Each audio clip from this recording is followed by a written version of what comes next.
Hey guys, welcome back. Today's video is going to be a little bit different. So I've had a lot of requests in the past that people wanted to see where all my creatures came from. So I thought in this video you could come along with me as I draw out the actual land, one of the lands from where my creatures came from. So I'm starting off, I've seen this on Facebook and just around how people are drawing their maps around grains of rice. So I actually have this little pasta stuff, I don't know what it is. So I thought I'd give it a try using this pasta and see how it turns out. It looks quite good because you don't get very fluid lines or anything, and it ends up looking like a thing of land. So I thought it was a really good idea. So let's see what it turns out like. So after I've moved it around a little bit to create a bit more of a space and what I envisioned, I'm just going to go around the outside and trace where all of the little grains are. So that way it gives like a big piece of land that isn't very straight. So I'm just going to go around in and out and where I think things should be. And originally I already had a land drawn out. It was really rough land pattern on my blog on creaturesofnat.com. It wasn't really refined or anything, so I thought this would be a really good way to actually refine the land and just draw something out that actually looked like a piece of land rather than just some weird squiggles on a piece of paper. So I already had the way the land was mapped out in my head and down on paper, so this is more of just refining it a little bit more and upgrading what I had already had in my mind. So this way was a little bit easier because I had to just keep in mind where I had placed all of the individual settlements and stuff like that.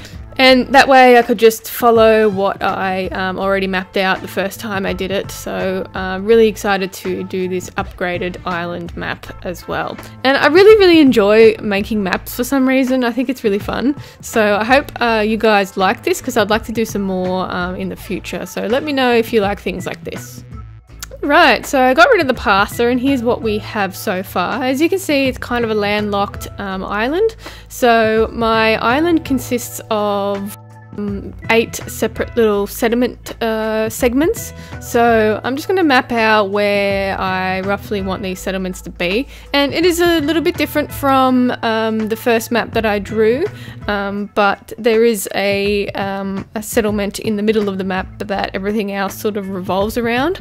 So I'm going to make sure that I do have that little main core island in the middle, so that way I can draw everything else around it and hope it maps in really nicely.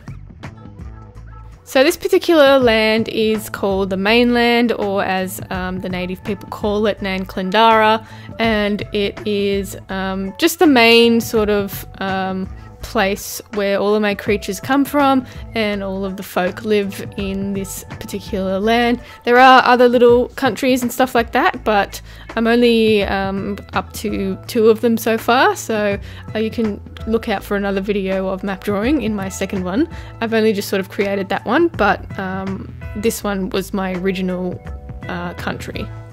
And the world sort of works just like our world, where there's a whole lot of different countries and a lot of different places in that particular country, and then a whole lot of little towns and stuff within that little suburb or town, whatever. It's very much like our world, but obviously different names and stuff. So we're going to start by naming all the little towns and settlements to start off with. So the first one is called Alpine Ridge, and that's mainly the furthest point of this particular country. Second one we're going to start off with is called Tall Trees, and this is the largest part of the largest settlement in the map, and is mostly very forestry. Third one is called Clearwater, and that is also quite snowy, but also moving into some bushy areas.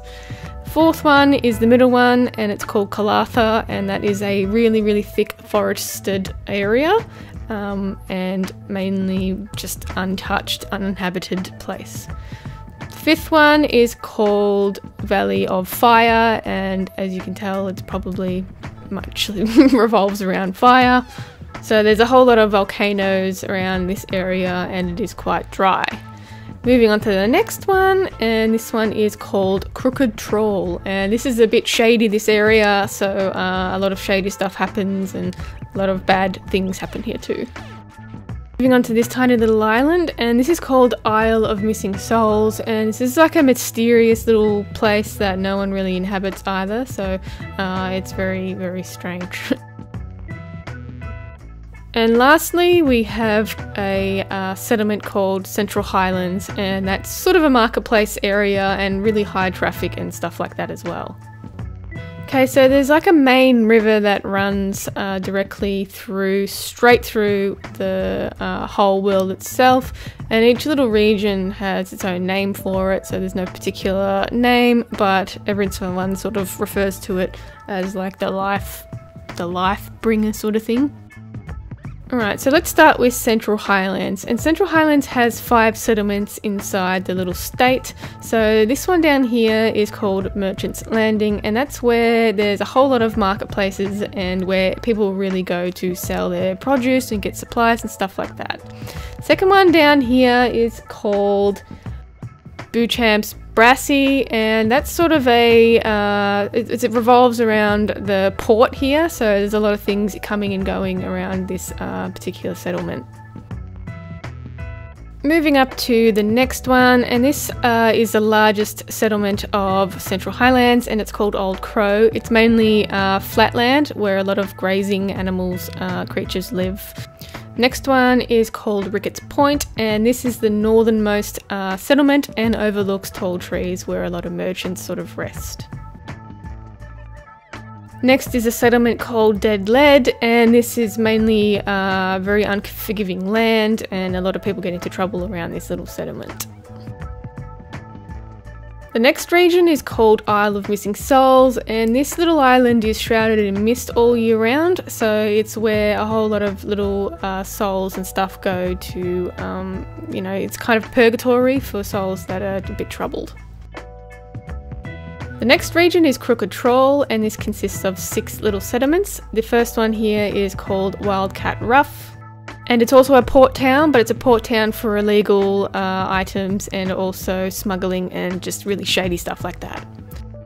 Moving on to the next settlement, and we have Demon's Market, and this is much like Merchant's Landing, but instead of normal stuff, they tend to sell illegal items and really sought after black market sort of stuff.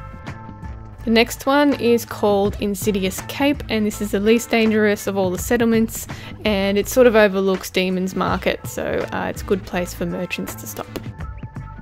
The next settlement is called Outlaws Post, and this is probably one of the most dangerous ones. It's full of pubs, gambling, and just black market stuff, so don't go there. The next one is called Rotten Oak Ridge, and it's sort of in the middle of Crooked Trawl. It used to be a nice little forest, but had succumbed to the harsh treatment from the residents in Crooked Trawl and Dark Matter. So essentially it's just a pile of sticks now. And the last one is called Death Valley, and it has called Death Valley for a reason. So not many people make it through the valley. It's full of crevices and people that mug and steal, so it's not very nice.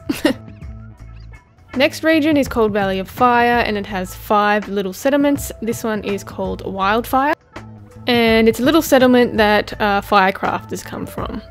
So the top of this area is very volcanic, so we have the next settlement that's called Volcano Alley, and it's the hottest place in this little island, and it's not very inhabited and stuff like that.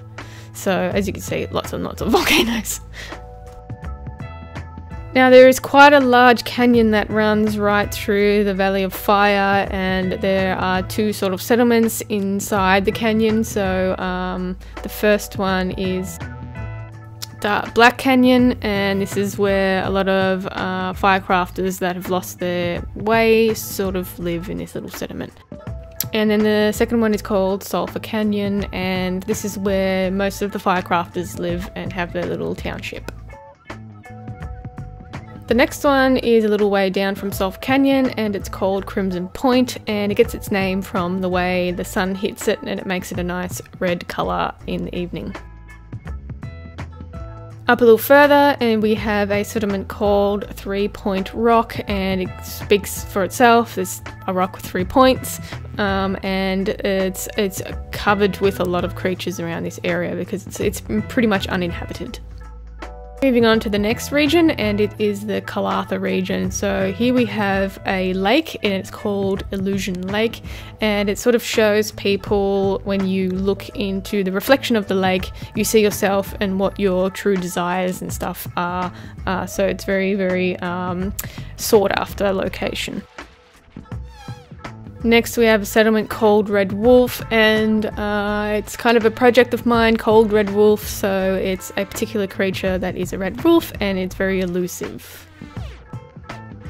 Next we have a gate called Bulwark, and there are 2 gates inside this place. So this one's Bulwark, and Bulwark 2 is on the other side of the region itself, and this is sort of just to protect this particular piece of land so nothing can get through it and nothing can come out of it.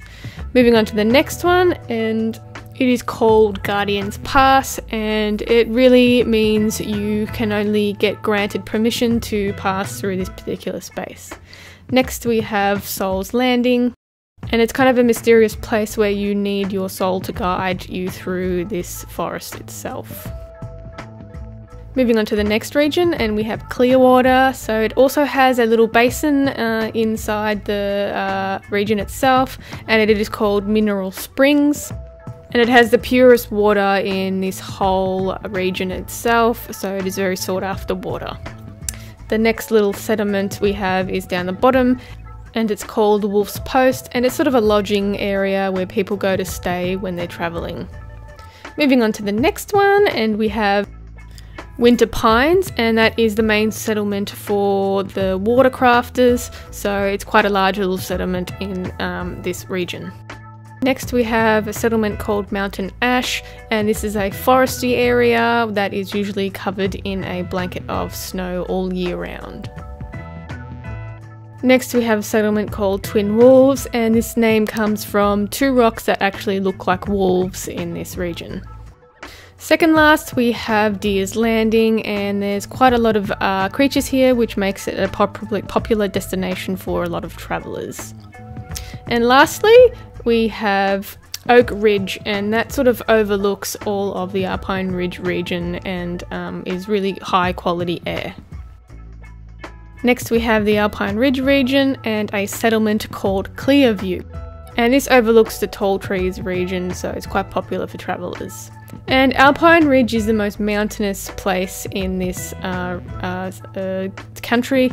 It's mostly mountains. As you can see, there's mountains everywhere. So it's a really tough place to live unless you know what you're doing. So yeah, it's a pretty small population here. Next we have a settlement called Hidden Village, and as it explains, it's a little hidden village in between a fork of a river, and this is where a lot of aircrafters come from. The next one is called Summit Creek, and this is where all of the ice melts and flows down to the mineral springs that you find in clear water, and that's why it's so pure. The next little settlement we have up here, and it is called Snow Peak. And it's the highest altitude, so only aircrafters seem to venture up there. Moving on to the next one, and we have Dead Man's Ridge, and this is a pretty dangerous area. It's full of jagged rocks, so one slip can be very, very bad. Moving on to the next region, and it is called Tall Trees, the largest region, and the top of Tall Trees is still a bit mountainous, and there are 8 settlements here. Starting off with Pine Ridge, and this is pretty dense forest, and there are a lot of mushrooms to be found here. And again we have another little lake called Crystal Basin in Tall Trees, and it gets its name from how clear the water is as it runs down from Alpine Ridge as it melts.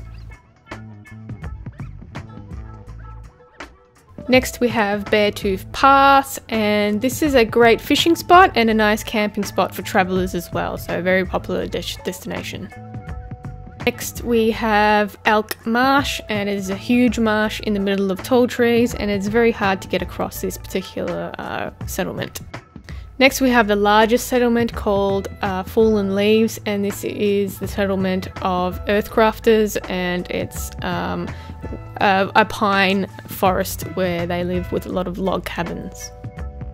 Next we have wildwood, and it is an untouched oak forest, so it's pretty protected in the tall trees region. Next we have Bighorn Pass, and this is the easier route for any travellers to go through as it's not swamped with bog and a marshland. And lastly we have Merchant's Rest, and it's pretty self-explanatory again. It's where a lot of travellers and merchants come to rest before they venture over into the Central Highlands to sell all of their materials that they gathered. Alright, so here's the map in full, and I really do want to actually do a proper map one day, so with colour and everything, but who has the time for that? So I hope you really enjoyed this video. If you did, give it a thumbs up, and don't forget to subscribe. If you have any requests, you can leave it in the comments down below. You can also check me out on Instagram and Facebook at Creatures of Nat, and don't forget to check out my new shop at creaturesofnat.com. It's where all these creatures come from. You can find them on there. And I'll see you in the next one. Bye!